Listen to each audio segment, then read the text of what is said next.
அனைவருக்கும் வணக்கம். இன்னைக்கான ஆன்மீக பதிவில் நாம் பார்க்க போகிற ரொம்ப ரொம்ப முக்கியமான ஒரு பயனுள்ள தகவல் என்ன அப்படின்னு பார்த்தீங்கன்னா, தமிழர்களுடைய வாழ்க்கையில் நிலா காலங்கள் எல்லாம் விழாக்காலங்கள் அப்படின்னு சொல்லலாங்க. அந்த அளவுக்கு பார்த்தீங்க அப்படின்னா நிறைய விசேஷங்கள் அடுக்கடுக்காக வருவதுண்டு அப்படின்னு தான் சொல்லணும்.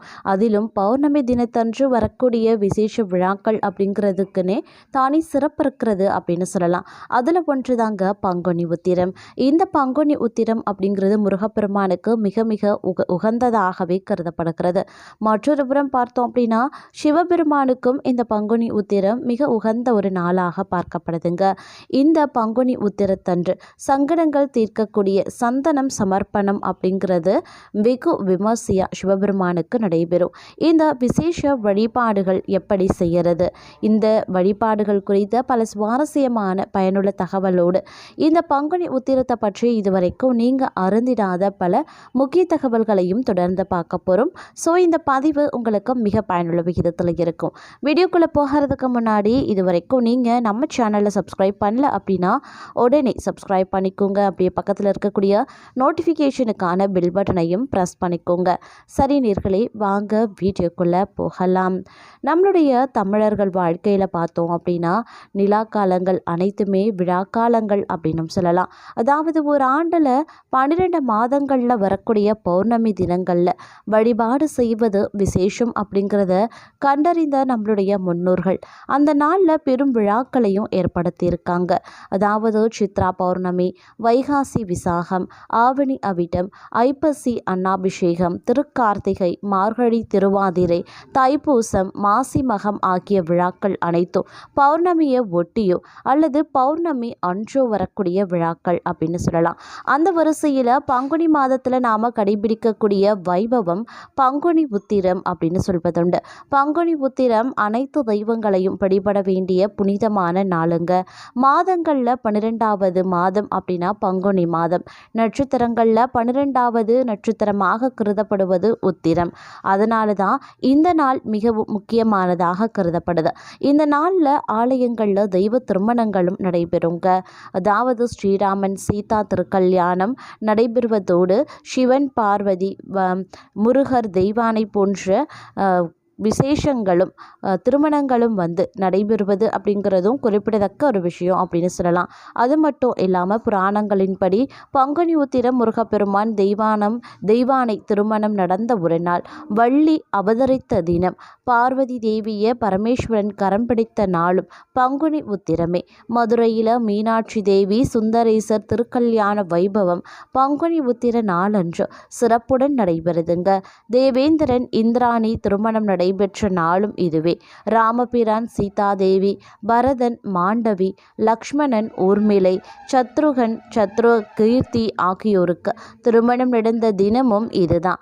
ஆண்டாள் ரங்கமன்னார் திருக்கல்யாண வைபவம் நிகழ்ந்த திருநாளும் பங்குனி உத்திரமே.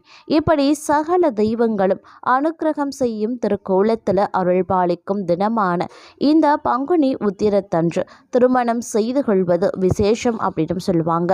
நாள் நட்சத்திரம் பார்க்காம இந்த நாளில் திருமணம் செய்தால் நீடித்த சுமங்கலி பாக்கியம் கிடைக்கும் அப்படிங்கிறது நம்பிக்கை.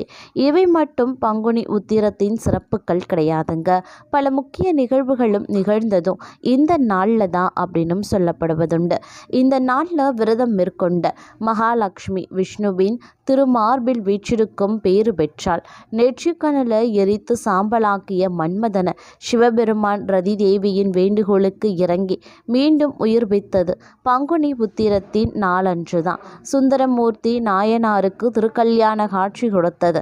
பிரம்மன் தன் நாவில் சரஸ்வதியை வைத்தது. சாஸ்தா அவதாரம் செய்தது என இவை அனைத்தும் நிகழ்ந்தது பங்குனி உத்திர நன்னாளில் தான். அது மட்டும் இல்லாமல் காஞ்சியில் பங்குனி உத்திரத்தன்று காமாட்சி ஏகாம்பரேஸ்வரர் திருமணம் நடக்கும். அப்போது அதே மண்டபத்தில் ஏராளமானோர் திருமணம் செய்து கொள்வாங்க. திருவையாறு அருகே இருக்கக்கூடிய திங்களூர் சிவாலயத்தில் ஆண்டுதோறும் பங்குனி உத்திர நன்னாளில் காலையில் 6 மணிக்கு சூரிய கதிர்கள், மறுநாள் மாலை 6 மணிக்கு சந்திரனின் ஒளியும் சிவலிங்கத்தின் மீது விழுது. அப்போது இங்கு சூரிய சந்திர பூஜைகள் சிறப்பாகவே நடைபெறுது. இந்த பூஜையை தரிசித்தா எல்லா வளமும் பெறலாம் அப்படிங்கிறது பக்தர்களுடைய நம்பிக்கை. திருவையாறு அருகில் இருக்கக்கூடிய புண்ணிய திருத்தலம் திருமழிபாடியில் பங்குனி மாதத்தில் நடைபெறக்கூடிய நந்தி தேவரின் திருமண வைபவம் வெகு பிரசித்தி பெற்றது அப்படின்னு சொல்லலாம். திருமண தோஷம் இருக்கிறவங்க திருமழைப்பாடி சென்று இந்த வைபவத்தை தரிசித்தா விரைவில் திருமணம் நடைபெறும் அப்படிங்கிறதும் ஐதீகம். நந்தி கல்யாணம் பார்த்தா முந்தி கல்யாணம் நடக்கும் அப்படின்னு பழமொழியே இருக்குங்க. பங்குனி உத்திரம் பற்றி பாடக்கூடிய சம்பந்தர் பழி விழா பாடல் செய் பங்குனி உத்திர நாள் என்பார். பழி என்றால் கொடுத்தல் என்று பொருள் உண்டு. அதனால தான் பங்குனி உத்திர வைபவத்தை ஒட்டி ஆலயங்கள் அருகே அநேகர் அன்னதானம் செய்வாங்க. இந்த நாளில் அன்னதானம் செய்தால் சகல பாவங்களும் நீங்கும், தீராத பிரச்சனைகளும் தீரும் அப்படின்னு சொல்வதுண்டு, ஐதீகமாகவே பார்ப்பதுண்டு. அதே மாதிரி வெப்பம் தகிக்கும் கோடையில் வரக்கூடிய இந்த வைபவத்தில் மக்களின் உடலும் மனமும் குளிரும்படி நீர்மோர் பானகம் தண்ணீர் ஆகியவற்றை தானம் செய்வது மிகவும் சிறப்புக்குரியது. பக்தர்கள் மனம் குளிர்ந்தால் நம் வாழ்க்கை சிறக்கும் அப்படின்னு சொல்லுவாங்க. பங்குனி உத்திர நாளில் சிவபெருமானுக்கு சந்தனம் சமர்ப்பித்தால் சிறப்பாகுங்க. பங்குனி உத்திரத்தன்று சிவாலயங்களில் சுவாமி சந்தன காப்பிட்டு வழிபடுவாங்க. அதை கண்குளிர தரிசித்தாலே நோய்கள் நீங்கி புது தெம்பு பிறக்கும் என்பது நம்பிக்கை. வீட்டில் இருக்கக்கூடிய சிவபெருமான் படம் அல்லது லிங்கத்துக்கு தூய சந்தனத்தை அரைச்சி சாத்துறதும் சிறப்புக்குரியது தாங்க.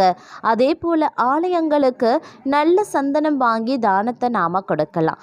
ஆலயத்தில் பிரசாதமாக கொடுக்கக்கூடிய சந்தனத்தை கொண்டு வந்து வைத்து தினமும் சிறிது அணிந்து கொள்வதன் மூலமா நம்மளுடைய சங்கடங்கள் தீரும் அப்படின்னு சொல்வதுண்டு. பங்குனி உத்திரத்தன்று முருக வழிபாடு செய்வது மிகவும் சிறப்புக்குரியது. அதிகாலையில் எழுந்து நீராடி நீர் பூசி முருகப்பெருமானை போற்றும் கந்த சஷ்டி கவசம் வேல்மாறல் பிரயாணம் ஆகியவற்றை படைத்து ஆலய தரிசனம் செய்து அந்த நாளை தொடங்கினா வெற்றி நிச்சயம் அப்படின்னு சொல்லுவாங்க பெரியோர்கள். இந்த ஆண்டு பங்குனி உத்திரம் 11ஆம் தேதி ஏப்ரல் மாதம் வருகிறது.